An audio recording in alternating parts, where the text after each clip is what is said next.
दोस्तों, एक बार फिर आपका हार्दिक स्वागत है स्टोरी मग में, जहां हम पुरानी लोक कथाओं को नई जान देकर सुनाते हैं, जैसे कोई दादी नानी की गोद में बैठकर कहानी सुनना। बहुत बहुत समय पहले की बात है। एक दूर के राज्य में एक क्रूर और अत्याचारी राजा राज करता था, जिसके दिल में दया का नामो निशान नहीं था। उसकी एक इकलौती बेटी थी, नाम था जयंती, जो इतनी सुंदर थी कि देखने वाले की आंखें ठहर जातीं। न चांद उसके चेहरे की बराबरी कर सकता था, जो रात को चमकता है, और न सूरज उसकी आंखों की चमक से जीत पाता, जो दिन को रोशन करता है। उसकी मुस्कान से फूल खिल जाते और हवाएं ठंडी हो जातीं। दूर दूर के देशों से राजकुमार और अमीर लोग उसके लिए शादी के प्रस्ताव भेजते, लेकिन राजा हर बार सख्ती से मना कर देता, जैसे कोई खजाना छिपा रहा हो। जयंती की मां, जो खुद एक गरीब घर की बेटी थी, राजा की पत्नी बनकर भी हमेशा दुखी रहती, क्योंकि राजा उसे हर रोज ताने मारता। तुम राजा की पत्नी होकर अच्छा खाती पहनती हो, लेकिन अगर किसी गरीब की बीवी बनती तो रोटी की जगह मिट्टी चबाती। बेचारी रानी ये सुनकर चुपचाप रोती। उसकी आंखों से आंसू बहते जैसे कोई नदी बह रही हो, और दिल टूट जाता। ऐसे में जयंती अपनी मां को गले लगाकर कहती, मां, आप कभी मेरी शादी किसी अमीर आदमी से मत करना, बल्कि किसी गरीब से ही कर देना। अगर किस्मत ने साथ दिया तो मैं खुद अपने पति को राजा बना दूंगी, उसे पापा के सिंहासन पर बिठा दूंगी, और इस तरह सारे गरीबों का भला हो जाएगा, सब खुश रहेंगे। एक दिन राजा अपने भव्य सिंहासन पर बैठा हुआ था, चारों तरफ सोने चांदी की चमक, और अचानक एक काला कौवा कहीं से उड़कर आया, खिड़की के सामने वाले पुराने पेड़ पर बैठ गया और जोर जोर से कांव कांव चिल्लाने लगा, जैसे कोई राज बता रहा हो या चेतावनी दे रहा हो। राजा ने फौरन अपने 4 सलाहकारों को बुलाया और गुस्से से पूछा, ये कौवा क्या कह रहा है, बताओ जल्दी। सलाहकार घंटों सोचते रहे, सर खुजाते रहे, लेकिन आखिर में बोले, महाराज, ये कौवा है और हम इंसान, इसकी भाषा हमारी समझ से बाहर है। शायद इसे कोई मजा सूझा है, इसलिए बस कांव कांव कर रहा है। राजा का चेहरा लाल हो गया, गुस्सा फूट पड़ा जैसे ज्वालामुखी, और उसने चिल्लाकर वध करने वाले सेवकों को बुलाया। तुरंत 14 सेवक काले गिद्धों की तरह डरावने वहां आ धमके और एक साथ बोले, किसकी मौत आई है, हम पलक झपकते ही उसका सिर धड़ से अलग कर देंगे। राजा का गुस्सा आसमान छूने लगा, उसकी आंखें लाल हो गईं और वो गरज कर बोला, इन नालायक सलाहकारों को अभी ले जाओ और इन सब की गर्दन काट दो। ठीक उसी पल जयंती दौड़ती हुई महल के उस कमरे में आई। उसके चेहरे पर चिंता और हिम्मत दोनों झलक रहे थे। उसने हाथ जोड़कर पिता से कहा, पिताजी, अगर मैं आपके सवाल का सही जवाब दे दूं तो क्या आप इन सलाहकारों को माफ कर देंगे? राजा ने एक पल सोचा और बोला, हाँ, अगर तू सही जवाब दे देगी तो मैं इनको छोड़ दूंगा। जयंती ने गहरी सांस ली और धीरे धीरे बोली, ये कौवा कह रहा है कि जो पत्नी अपने पति को आकाश तक ऊंचा उठा दे वह सच्ची पत्नी है, और जो उसे मिट्टी में मिला दे वह भी पत्नी ही है। ये शब्द सुनते ही राजा का शरीर कांप उठा, उसके सिर के हर बाल सुई की तरह खड़े हो गए। गुस्सा ऐसा कि जैसे पूरा महल हिल जाएगा। वह चीखा, अरे मूर्ख, बेशर्म लड़की, क्या तू कह रही है कि मेरा सारा सुख चैन तेरी उस गरीब माँ की वजह से है, जो एक कंगाल की बेटी थी? ये क्या बकवास है? मैं तुझे जेल में बंद करवा दूंगा, ताकि सारी लड़कियां सीख लें कि अपने पिता के सामने मुंह न खोलें। और बस, राजा ने तुरंत जयंती को अंधेरी जेल में डलवा दिया, जबकि सलाहकारों को छोड़ दिया गया। उसके बाद पूरा 1 महीना राजा उदास और गुमसुम रहा। महल में अंदर ही अंदर बैठा विचारों के जाल में फंसा, न कुछ खाता ठीक से, न हंसता। आखिरकार उसके बड़े मंत्री ने हिम्मत करके कहा, महाराज, आप ऐसे खुद को कमरे में कैद न करें, थोड़ा मन बहलाएं, चलिए कहीं शिकार पर चलते हैं, ताज़ी हवा लगेगी। मंत्री की बात मानकर राजा अपने 400 सलाहकारों और 40 मंत्रियों के साथ बड़ा दल लेकर जंगल की ओर शिकार खेलने निकल पड़ा। 7 दिन तक वे घने जंगलों में घूमते रहे, जानवरों की तलाश में इधर उधर भटकते, लेकिन एक भी शिकार हाथ नहीं आया। राजा का दिल और भारी हो गया, जैसे कोई अभिशाप लग गया हो। थके हारे वे आगे बढ़ रहे थे कि दूर से एक चमकती हुई नदी दिखाई दी। सब उसके किनारे पहुंचे तो देखा कि एक सफेद दाढ़ी वाला बूढ़ा आदमी चुपचाप बैठा है, पानी से छोटे छोटे चिकने पत्थर निकालता है, उन पर कुछ लिखता है और फिर धीरे से वापस नदी में डाल देता है, जैसे कोई गहरा राज छिपा रहा हो। राजा ने उत्सुकता और गुस्से से पूछा, हे बूढ़े, तू कौन है और यहाँ ये क्या कर रहा है? बूढ़े ने डरते डरते कहा, मैं तो एक गरीब आदमी हूँ, राजा से कैसे बोलूं?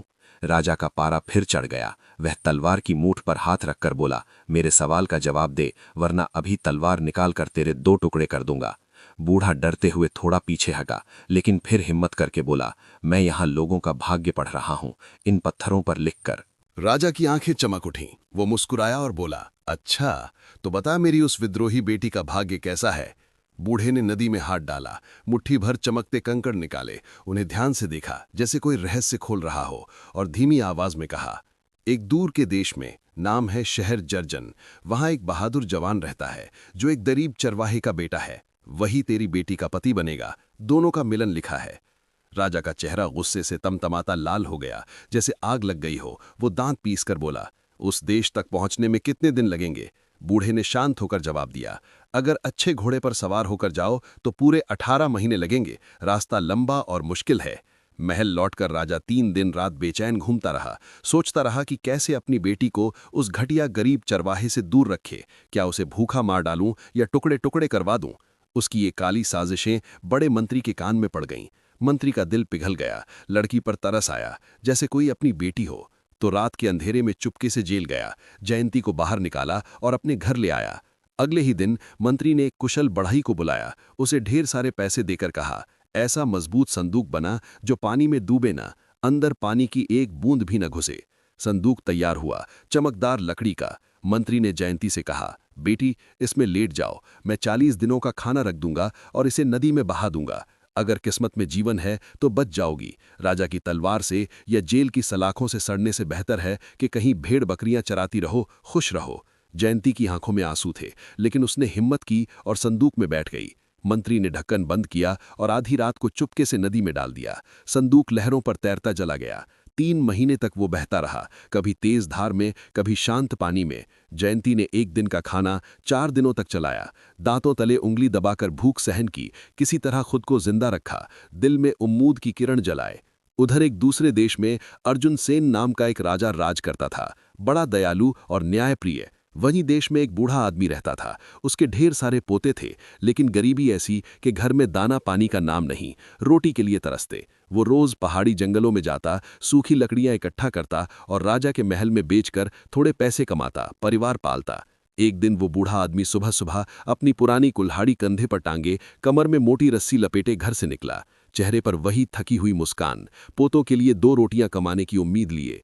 पहाड़ी जंगल में घूमता रहा, सूखी टहनियां और मोटी लकड़ियां चुन चुनकर एक बड़ा गट्ठर बांध लिया। अब बस वापस लौटना था कि अचानक गले सूखने लगे, प्यास ऐसी कि लगे जैसे आग लगी हो। पास ही नदी की कलकल सुनाई दे रही थी। बूढ़े ने लकड़ियों का गट्ठर वहीं पेड़ के नीचे टिका दिया और नदी किनारे पहुंचा, हाथ मुंह धोने लगा।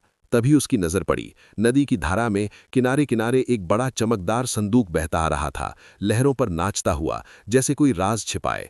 बूढ़ा चौंका, फौरन कपड़े उतारे, पानी में कूद पड़ा और जोर लगाकर संदूक को किनारे खींच लाया। सांस फूल गई, लेकिन दिल में उत्सुकता। चारों तरफ देखा, ताला कुंजी कुछ नहीं, समझ नहीं आया कि खोले कैसे। तो कुल्हाड़ी उठाई और ढक्कन में एक छोटा सा छेद किया।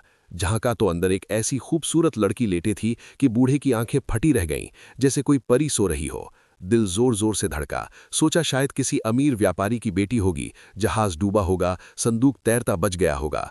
डरते डरते आवाज दी, ए लड़की, तू जिंदा है या? अंदर से कमजोर लेकिन साफ आवाज आई, हाँ, मैं जिंदा हूं। जयंती उठकर बैठ गई, उसकी आंखें उम्मीद से चमकने लगीं। बूढ़ा सोच में पड़ गया, अगर लकड़ियां लेकर महल जाऊं तो 20 सिक्के मिलेंगे, परिवार का पेट भर जाएगा। लेकिन ये संदूक लेकर गया तो कुछ नहीं मिलेगा। या फिर इसे बाजार में बेच दूं, कोई पूछे तो कह दूं खाली मिला, अंदर का राज कोई नहीं जानेगा। यही ठीक लगाकर उसने संदूक को कंधे पर उठाया और बाजार की ओर चल पड़ा।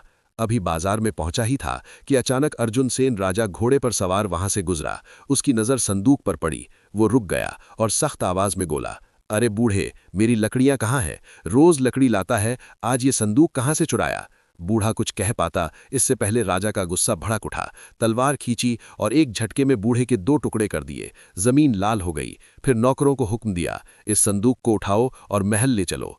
महल में जब संदूक खोला गया, जयंती बाहर निकली। उसकी सुंदरता ऐसी कि पूरा दरबार ठहर सा गया। राजा अर्जुन सेन तो बस उसे देखता रह गया, दिल में जैसे बिजली कौंध गई, मोहित हो गया, जैसे कोई जादू हो गया हो।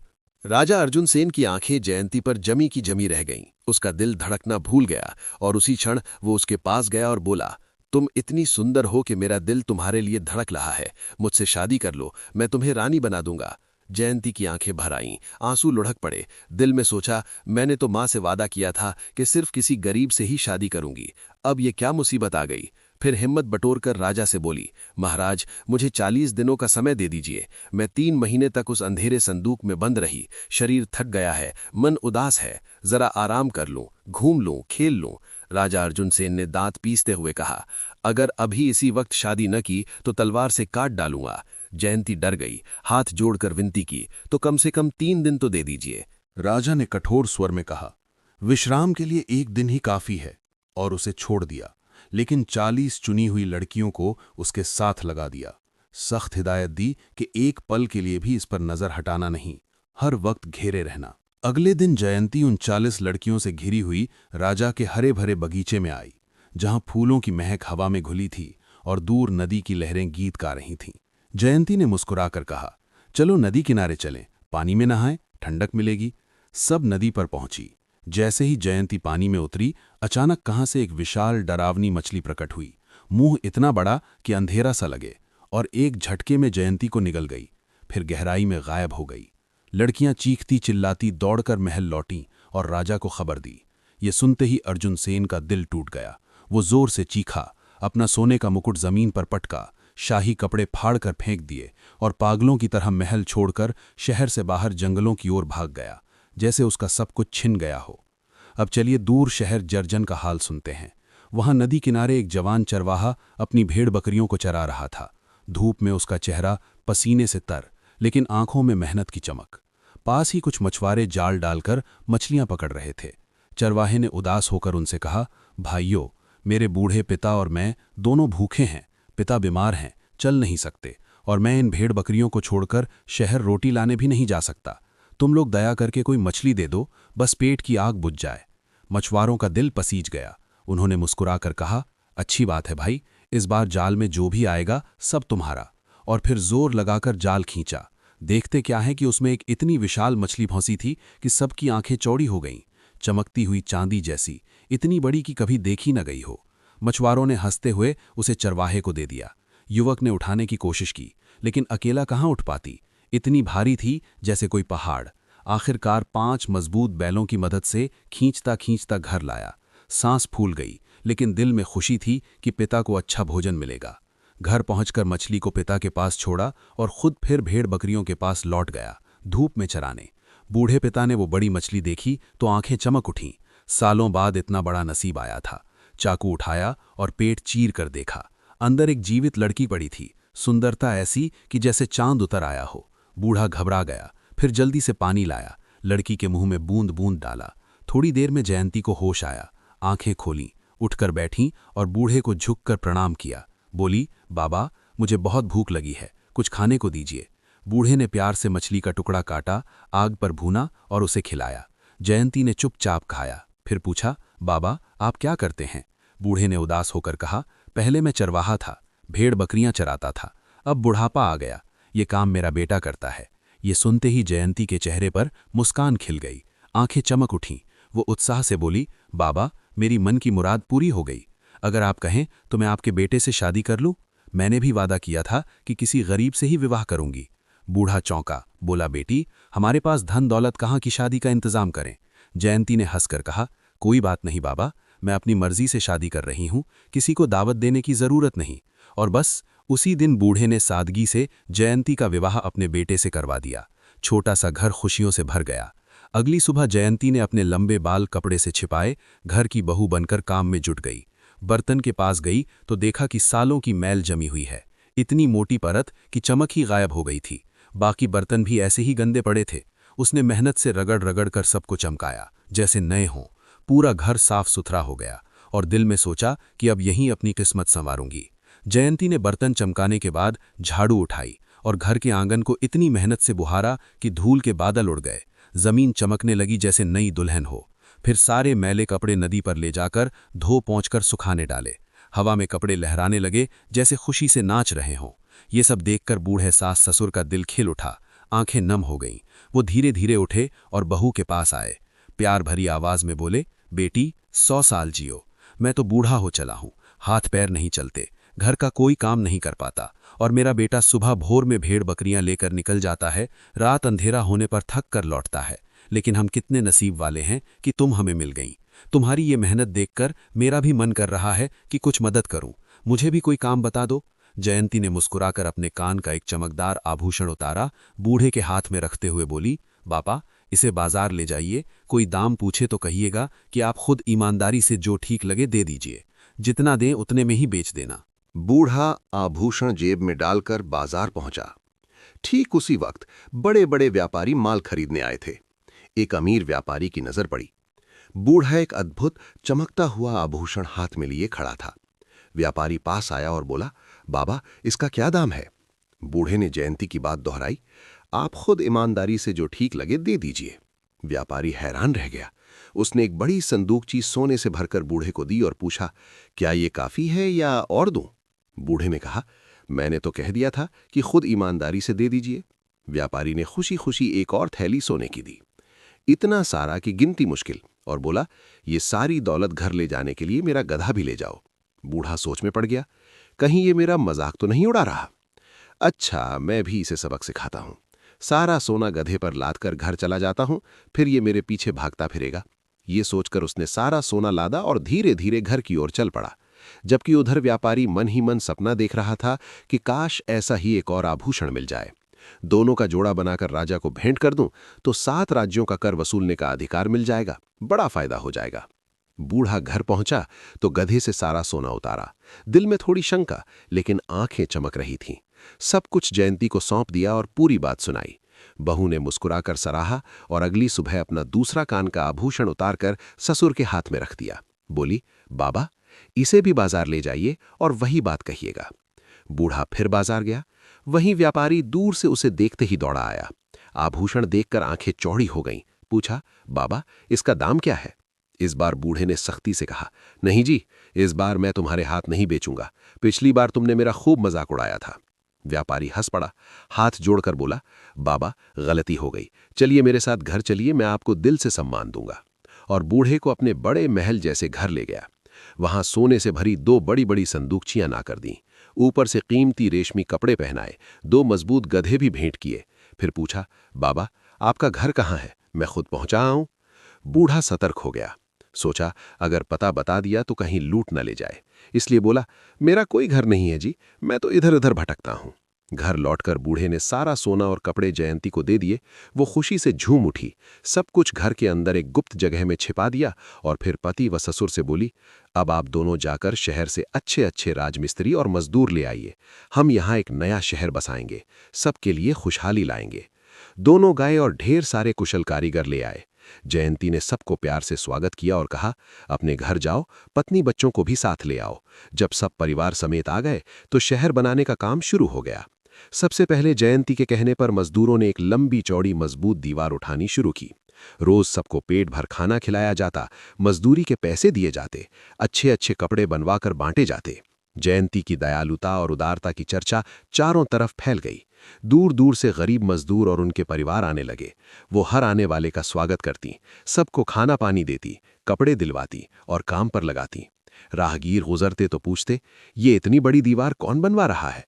मजदूर गर्व से कहते, चरवाहे की पत्नी बनवा रही है, और अगर काम करना हो तो तुम भी आ जाओ, यहाँ पेट भर खाना, अच्छी मजदूरी और कपड़े भी मिलते हैं। बस 15 दिनों में ही 5000 परिवार वहां जमा हो गए। हंसी खुशी का माहौल छा गया, जैसे कोई सपनों का शहर उग रहा हो। मजदूरों ने दिन रात मेहनत की, पसीना बहाया और बस 3 महीनों में ही इतनी विशाल दीवार खड़ी कर दी कि उसकी लंबाई और चौड़ाई 10 दिनों के पैदल मार्ग जितनी हो गई। मजबूत पत्थरों की, ऊंची और अभेद्य, जैसे कोई किला हो। उस दीवार में 12 बड़े बड़े द्वार बनाए गए। हर द्वार पर जयंती का खूबसूरत चित्र लगाया गया। नीचे बड़े अक्षरों में लिखवाया, इस शहर का नाम जयंती है। जो कोई रोटी कपड़ा या काम चाहे यहाँ आकर मेहनत करे, सबका स्वागत है। बस 1 साल के अंदर अंदर 75,000 परिवार दूर दूर से आकर बस गए। घरौंदे बनने लगे, गलियां गूंजने लगीं बच्चों की हंसी से। जयंती ने हर परिवार के लिए अलग अलग पक्का मकान बनवाया, छत वाली, दरवाजे खिड़कियां वाली, जहां सुकून से रह सकें। शहर के हर द्वार पर 25-25 चुने हुए सैनिक तैनात किए गए। उन्हें सख्त हिदायत दी कि जो कोई मेरे चित्र को देर तक निहारता रहे, उसे प्यार से पकड़कर मेरे पास ले आया करो। इस नए शहर की चर्चा जंगल की आग की तरह फैल गई। शहर जर्जन के राजा तक पहुंची। राजा का खून खौल उठा। वो गुस्से से तमतमाया और गरज कर बोला, इस मेरे राज्य में वो कौन बदनसीब है जिसने मेरी ताकत और दौलत को चुनौती दी है? मेरे इलाके में शहर बसाने की हिम्मत? उसकी जान की खैर नहीं। मैं अभी जाता हूं और उसका सिर धड़ से अलग कर देता हूं। राजा बड़ा लश्कर लेकर जयंती शहर पहुंचा। द्वार पर सैनिकों को देखकर रुक गया और सख्ती से पूछा, ये शहर किसने बनवाया है? सैनिकों ने गर्व से जयंती के चित्र की ओर इशारा किया और बोले, जिसका ये चित्र है उसी ने बनवाया है। और जब हम आपके यहाँ काम करते थे तो आप हमें पेट भर खाना भी नहीं देते थे। बच्चों की तो बात ही छोड़िए। लेकिन जयंती न केवल हमें बल्कि हमारे बाल बच्चों की भी पूरी देखभाल करती है। किसी चीज की कमी नहीं होने देती। बच्चों को पढ़ाती लिखाती है। कई बच्चे तो तरह तरह के हुनर सीख गए हैं, अब खुशहाल जीवन जी रहे हैं। राजा ने द्वार पर लगा जयंती का चित्र देखा तो जैसे जादू हो गया। उसकी सुंदरता पर मोहित हो गया। दिल धड़क उठा। वो शहर में घुसा और सीधा महल की ओर बढ़ा। महल में जयंती के सैनिक दौड़कर आए और सूचना दी, महारानी, शहर जर्जन का राजा आया है और उसने इच्छा जताई है कि आप उसकी पत्नी बन जाएं। ये सुनते ही जयंती का चेहरा क्रोध से लाल हो गया।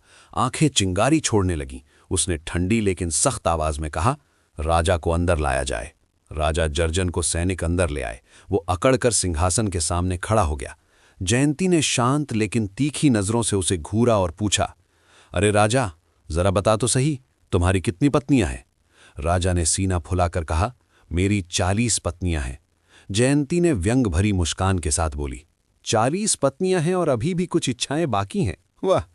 राजा जल भुन गया, चेहरा लाल हो गया। वो चीखा, अच्छा, तुम मुझे ताने देने लगी? अरे भिखारी की बीबी, ये हिम्मत! और गुस्से में तलवार खींच ली। लेकिन इससे पहले कि वो कुछ कर पाता, जयंती के सैनिक बिजली की तरह दौड़े आए। राजा को चारों तरफ से घेर लिया, हाथ पैर जंजीरों में जकड़ दिए और उसे धक्के मारकर जेल में डाल दिया। दरवाजा जोर से बंद हो गया। राजा की ये हालत देखकर शहर जर्जन के लोग खुशी से झूम उठे। सालों की गुलामी से जैसे छुटकारा मिला हो। उनके चुने हुए प्रतिनिधि जयंती के पास आए, हाथ जोड़कर बोले, रानी जी, अब शहर जर्जन का पूरा प्रबंध आप अपने हाथ में ले लीजिए। आप जैसी दयालु और न्याय करने वाली कोई नहीं। जयंती ने मुस्कुराकर हामी भर दी और दोनों शहरों का शासन संभाल लिया। कुछ महीने शांति से बीते। एक दिन शहर के द्वार पर एक थका हारा यात्री आया। उसने जयंती का चित्र देखा और अचानक आंसू बहाने लगा। देर तक खड़ा रहा। पहरेदारों ने उसे पकड़ा और रानी के पास ले गए। जयंती खिड़की से झांककर उसे देखते ही पहचान गई। ये तो वही अर्जुन सेन था जो कभी उसे जबरदस्ती अपनी पत्नी बनाने पर तुला था और विश्राम के लिए सिर्फ एक दिन दिया था। वो सिंहासन पर बैठ गई, चेहरे पर मोटा पर्दा डाल लिया। अर्जुन सेन को अंदर लाया गया तो जयंती ने गंभीर आवाज में पूछा, यात्री, तुम मेरे चित्र को देखकर इतनी देर क्यों खड़े थे? अर्जुन सेन कांपते हुए बोला, महारानी, मेरी छोटी सी जान छोड़ दें तो कुछ निवेदन करूं? जयंती बोली, हाँ बोलो, मैंने जीवन दान दे दिया। यात्री धीमी आवाज में कहने लगा, मुझे एक लड़की से बहुत प्रेम हो गया था। उसका नाम जयंती था। मैंने उससे शादी करने को कहा, लेकिन वो नहाने गई और नदी में डूब गई। मुझे यही बताया गया था। लेकिन अगर पता चला कि उसने मुझे धोखा दिया, सेविकाओं को पैसे देकर भाग गई, तो मुझसे बुरा कोई नहीं होगा। मैं उसे जंगली घोड़े की पूंछ से बांधकर जंगल में छोड़ दूंगा ताकि वो दुष्ट कांटों पर घिसटते घिसटते मर जाए। उसके शरीर का एक एक टुकड़ा हर कांटे पर अटक जाए। जयंती ने पर्दे के पीछे से गंभीर आवाज में कहा, यात्री, उस लड़की ने तुम्हारे सामने कोई अपराध नहीं किया। तुम उस पर इतना क्रोध मत करो। अर्जुन सेन चौंका, दिल में शक जागा। वो सोचने लगा, कहीं ये आवाज, कहीं ये खुद वही जयंती तो नहीं? और अचानक उसके कपड़ों के अंदर छिपी तलवार निकाल ली। गरजते हुए बोला, अपना मुंह खोलो, पर्दा हटाओ, मैं तुम्हारा चेहरा देखना चाहता हूं। लेकिन इससे पहले कि वो आगे बढ़ पाता, सैनिक बिजली की तरह दौड़े आए। अर्जुन सेन को चारों तरफ से पकड़ लिया, हाथ पैर बांधकर जेल की अंधेरी कोठरी में पटक दिया। दरवाजा बंद हो गया। उसके बाद जयंती ने अपना पर्दा हटाया, बड़े मंत्री को बुलाया और बोली, अब जरा गिनती करो, हमारी सेना में कितने सैनिक हैं? मंत्री ने हिसाब लगाया तो पता चला कि कुल 7 लाख घुड़सवार और पैदल सैनिक हैं, मजबूत और वफादार। जयंती ने मुस्कुराकर निर्देश दिया, सबको यात्रा के लिए तैयार करो, हम अपने पुराने राज्य की ओर चलेंगे। 40 दिनों में पूरी सेना तैयार हो गई, हथियार चमकने लगे, झंडे लहराने लगे। फिर जयंती अपने चरवाहे पति के साथ, जो अब उसका सबसे बड़ा सहारा था, और विशाल सेना लेकर अपने पिता के राज्य की ओर चल पड़ी। रेगिस्तान की गर्म रेत को पार करती, घने जंगलों से गुजरती, ऊंचे पहाड़ चढ़ती उतरती, चौड़ी नदियां नावों से पार करती, शांत झीलों को पीछे छोड़ती। सेना दिन रात चलती रही, जैसे कोई तूफान आ रहा हो। अब चलिए जयंती के उस अत्याचारी पिता का हाल सुनते हैं।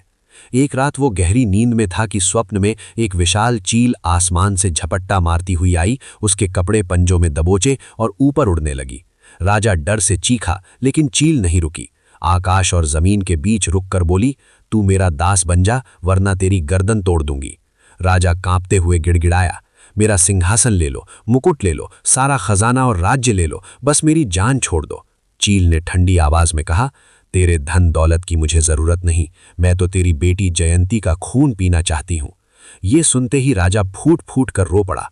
सालों पुराना पछतावा दिल में उमड़ आया। तभी अचानक दूर पहाड़ के पीछे से जयंती प्रकट हुई। एक हाथ में चमकती तलवार, दूसरे में मांस के कबाब की सीख। वो दौड़ी आई, तलवार घुमाई और चील के 2 टुकड़े कर दिए। फिर पिता की कमर से पकड़कर धीरे धीरे नीचे लाई और जमीन पर सुरक्षित खड़ा कर दिया, जैसे कोई परी अपनी ताकत से बचा रही हो। जयंती ने प्यार से कबाब की सीख अपने पिता के हाथ में थमा दी और धीमी कोमल आवाज में बोली, पिताजी, अगर मुझसे कोई भूल हुई हो, कोई गलती हुई हो, तो दिल से क्षमा कर दीजिए। इतने में राजा की जोरदार चीख निकल गई और वो पसीने से तर, डर से कांपता हुआ नींद से जाग उठा। दिल जोर जोर से धड़क रहा था, जैसे अभी भी चील के पंजों में हो। सुबह होते ही उसने फौरन अपने 400 सलाहकारों और 40 मंत्रियों को बुलाया। सब दरबार में कतारबद्ध खड़े थे। राजा गुस्से और डर से बोला, मैंने एक स्वप्न देखा है, अगर तुम इसका सही अर्थ ना बता सके तो एक को भी जिंदा नहीं छोड़ूंगा।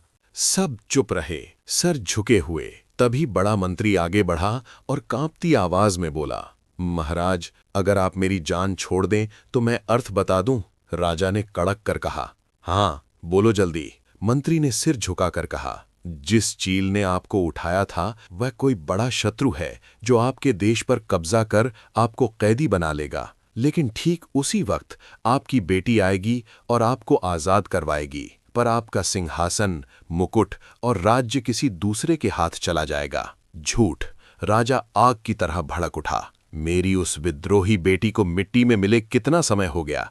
तुम मुझे डराकर मेरी नींद हराम करना चाहते हो।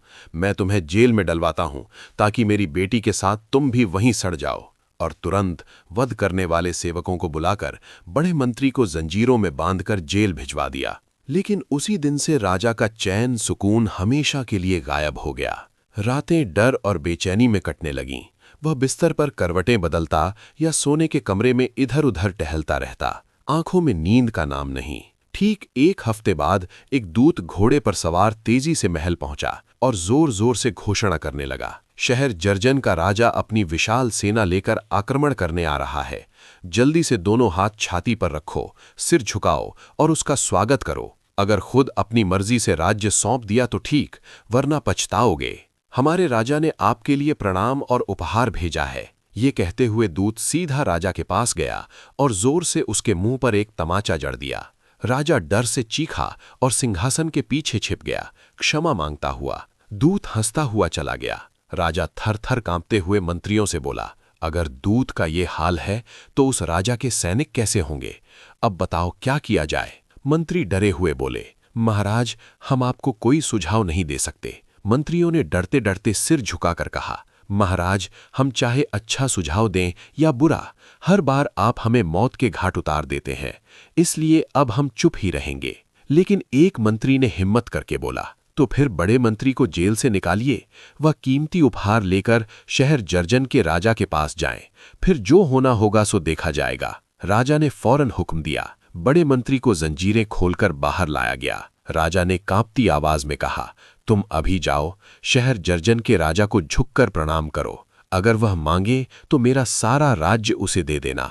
कल के उस थप्पड़ से मेरा गाल अभी तक जल रहा है, एक और थप्पड़ बर्दाश्त नहीं कर सकता। अगर उसने कहा कि राजा की जान लूंगा तो मैं लाठी टेक कर शहर से भाग जाऊंगा। बड़ा मंत्री मन ही मन हंस पड़ा और बोला, महाराज, जब मैंने आपके स्वप्न का अर्थ बताया था तो आप मुझे मारने पर तुले थे। अब बताइए, मैंने सच कहा था या झूठ? अब वह शत्रु आएगा ही। वह आपको जंगली घोड़े की पूंछ से बांधकर जंगल की ओर हाँक देगा। घोड़ा आपको कांटों झाड़ियों पर घसीटता फिरेगा और आप कुत्ते की तरह तड़प तड़प कर मर जाएंगे। राजा कीचड़ में फंसे गधे की तरह सिर झुकाए चुप हो गया। कुछ बोल नहीं सका, बस आंखें नीची कर लीं। बड़ा मंत्री ढेर सारे कीमती उपहार, सोने चांदी के गहने, रेशमी कपड़े, हीरे जवाहरात लेकर चल पड़ा। रास्ते में उसने जयंती के नाम एक पत्र लिखा, नीचे अपना नाम डाला और एक भरोसेमंद दूत से भिजवा दिया। पत्र जयंती के हाथ लगा। पढ़ते ही उसकी आंखें चमक उठीं। उसने फौरन बड़े मंत्री को अपनी छावनी में बुलवाया। मंत्री अंदर आया, आदर से झुककर प्रणाम किया और बैठ गया। नजरें घुमाईं तो सामने सिंहासन पर जयंती का पति, वह पूर्व चरवाहा, राजसी ठाठ से बैठा था। चारों तरफ 40 सैनिक हाथ बांधे संकेत की प्रतीक्षा में खड़े थे और सिंहासन के एक कोने में कोई व्यक्ति मुंह पर मोटा पर्दा डाले बैठा था। उस पर्दे वाले ने गंभीर आवाज में कहा, ए बड़े मंत्री, तुम्हें अकेले हमारी छावनी में आते डर नहीं लगा? यहां तुम्हारा कोई साथी नहीं। अगर मैं हुक्म दूं तो अभी तुम्हारी जान ले ली जाए। मंत्री ने आवाज सुनते ही पहचान लिया। दिल में खुशी की लहर दौड़ गई। वह मुस्कुराकर बोला, जिसने खुद मुझे मौत के मुंह से बचाया हो, उससे डर क्यों लगेगा? जयंती ने पर्दा उठाया, उठकर दौड़ी आई, मंत्री के गले लगते हुए बोली, ए मेरे उपकारी, ए नेक दिल इंसान, आप ही की वजह से मैं आज तक जिंदा हूं। आपने मुझे उस संदूक में डालकर नदी में बहाया था, वरना राजा की तलवार मुझे कब की निगल गई होती। जयंती की आंखों में आंसू छलक आए। वह मंत्री के पैरों की धूल ली और बोली, आप मेरे सच्चे हितैषी हैं। अब एक और उपकार कीजिए। अगर मैं अपने पिता का राज्य आपको सौंप दूं, तो क्या आप इसे न्याय और ईमानदारी से चलाएंगे? बड़ा मंत्री मुस्कुराया। उसकी आंखें नम हो गईं। वह धीरे से बोला, अरे बेटी, मैं तो अब बहुत बूढ़ा हो चुका हूं, हाथ पैर नहीं चलते। लेकिन अगर तुम ये राज्य मुझे सौंपोगी तो मैं इसे उस व्यक्ति को दे दूंगा जो मेरे सामने सिंहासन पर बैठा है। तुम्हारा वह बहादुर पति जो गरीबी से उठकर आज राजसी ठाठ का हकदार बना है। जयंती खुशी से झूम उठी। उसने सेना को हुक्म दिया और पूरी विशाल फौज लेकर शहर में धूमधाम से प्रवेश किया। ढोल नगाड़े बजते, झंडे लहराते, लोग फूल बरसाते, जैसे कोई नई सुबह आई हो। राजा की खोज हुई, महल के हर कोने छाने गए, लेकिन वो कहीं नहीं मिला। डर के मारे उसी दिन भाग खड़ा हुआ था, लाठी टेक कर जंगल की राह ली थी और फिर कभी किसी की नजरों में नहीं आया, जैसे जमीन निगल गई हो। जयंती ने अपने चरवाहे पति के साथ मिलकर पूरे देश पर राज करना शुरू किया। दोनों हाथ में हाथ डाले न्याय का झंडा बुलंद किया। जितने भी निर्दोष कैदी सालों से अंधेरी जेलों में सड़ रहे थे, सबको आजाद करवाया। कई को बड़े बड़े शहरों का शासक बनाया ताकि न्याय हर कोने तक पहुंचे। इस तरह जयंती को अपनी मेहनत, हिम्मत और नेकी की पूरी सफलता मिली। उसने वो वादा पूरा किया जो मां से किया था। एक गरीब को राजा बनाया और सारे गरीबों का भला किया। अंत में सच और अच्छाई की ही जीत होती है। बुराई कितनी भी ताकतवर हो, एक दिन हार मान ही लेती है। दोस्तों, अगर ये पुरानी लोक कथा आपको अच्छी लगी, दिल को छू गई, तो वीडियो को एक प्यारा सा लाइक जरूर कीजिए। नीचे कमेंट बॉक्स में अपने दिल की बात लिखिए। अपना नाम और शहर का नाम भी बताना मत भूलिएगा, ताकि हम आपको व्यक्तिगत नमस्ते कह सकें। चैनल स्टोरी मग को सब्सक्राइब कर लीजिए और घंटी दबा दीजिए, ताकि ऐसी ही रोचक, इमोशनल और सबक देने वाली कहानियां सबसे पहले आपके पास पहुंचें। तब तक अपना और अपनों का खूब ख्याल रखिए, खुश रहिए, हर पल मुस्कुराते रहिए। मिलते हैं बहुत जल्द अगली मजेदार कहानी के साथ। तब तक के लिए सादर प्रणाम।